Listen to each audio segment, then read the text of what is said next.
All right, if you're trying to sell your car private party in Texas and you have a Texas title that you need to know where to sign, I've got a video that's going to show you exactly what to do. It's not just signing the title, it's also an application for title for your buyer, also a notification transfer. And if you're selling it to a dealership, things have changed a little bit. So if you've got a Texas title and you need to do a private party sale, this is the video for you. Let's get after it.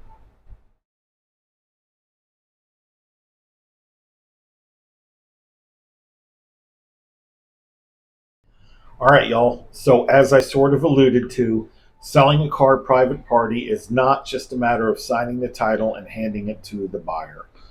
So, yes, you need your Texas title, and I'm going to show you where and how to sign that, and to avoid some pitfalls that people often make the mistake of. I'm also going to show you how to do the Texas application for title. You, as the seller, have it easy, it just requires a signature. And then, maybe most importantly, is the notification of vehicle transfer. What this document does is it tells the state that you've sold your car. It's not necessary for you to take your plates. And once this form's been processed, you're released of any liability with your car. Then the fourth thing I would mention is if you have a toll tag from whatever agency is regulating tolls in your part of Texas, you're going to want to scrape that baby off your windshield and call the toll authority and let them know that you've sold your car. Now, let's get started with the title itself. All right, so for the next couple of slides, you, the seller, are going to be the pink highlight, and anything filled in by the buyer will be the yellow highlight. I first want to call to your attention the front of your Texas title. Under your name, which in this example is my company name, a little bit further below that is a spot for a signature.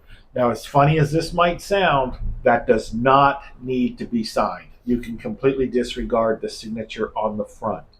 What I do want to call to your attention is you have to sign the title exactly like your name appears on the front. So whereas my title example says Buxton Luxury Autos, my birth name, my government name is Thomas F. Griffin II. So if my title says Thomas F. Griffin II on the front, when I get to signing it, I'm going to have to sign it Thomas F. Griffin II. The bean counters at the county will not accept it if I signed Tom Griffin, would not accept it if I signed Thomas F. Griffin. It has to be signed exactly as it's printed on the front. Likewise, if you're a young lady and you got married and now your name is different than what your title says, you're going to want to sign your name as it is printed on the title. So basically in your maiden name. Or if you got divorced recently and went back to your maiden name, you would need to sign your married name. Anyway, exactly as it is printed on the title. Now, another question we get is, well, what if there's two owners on the title? If there are two owners listed on the title, they both need to sign the title. They both need to sign the title exactly as it appears on the front. And yes, Texas just gives you one line, so you have to write really, really small. You can write side by side. You can put one signature just above the line and the other below the line. All right, so if my video worked right, it flipped over to the back of the title. Now, on the back of the title, the first thing that gets taken care of is the buyer's name. This is in yellow. The buyer is going to write their full name in. You want them to do this in front of you.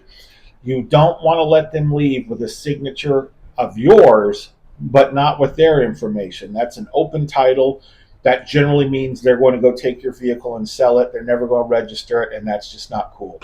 So the yellow line, very first line at the top, is the buyer's information. Okay. Next line below that is the odometer disclosure. So you as the seller, you're going to write your odometer reading in that little box. And then you're going to write in the date of the sale. And that, again, not to beat the dead horse, but you're going to sign and print your name exactly as it appears on the front of the title. Then you're going to have the buyer sign and print their name in front of you. Crucial, in front of you. You will notice at the bottom I have X'd out the to assignment by dealers. Sometimes I run across this where people try to hand someone a title, and in reality, the title's already been assigned, and assigning it like this won't work. The title's not valid because the person that was the assignment of title never transferred it into their name. So the only time this works is at the very top, the assignment of title. Assignment by dealer is, as it states, just for dealers. Okay? So that's completing signing the title. Now we'll just jump over real quick to the application for title. All right, guys, this one is super easy. You can dump this whole thing onto the buyer to fill out.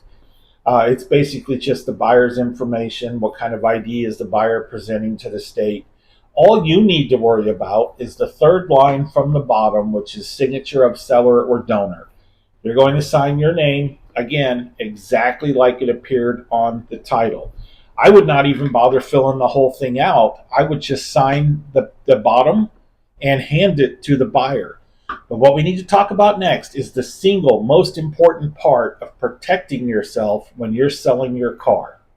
You'll have to forgive me. I should have put at the beginning of this video that there are links to these forms in the description. So the application for title and the notification of vehicle transfer, I have put links that take you right to the DMV website so that you can get these forms, download them, and print them. But anyway, you have done your title. You've signed them a copy of the application for title. The last thing to do is to complete the notification of vehicle transfer. You're going to need a picture or a photocopy of the front or the back of the title, so make sure that you take one. And you're going to fill that form out in its entirety. And it's basically, who are you? You sold the vehicle. What's its VIN? What's its plate? Did you keep your plate? Who did you sell it to? And then that is going to get signed, and then you can snail mail it in to the DMV. The address is on the form.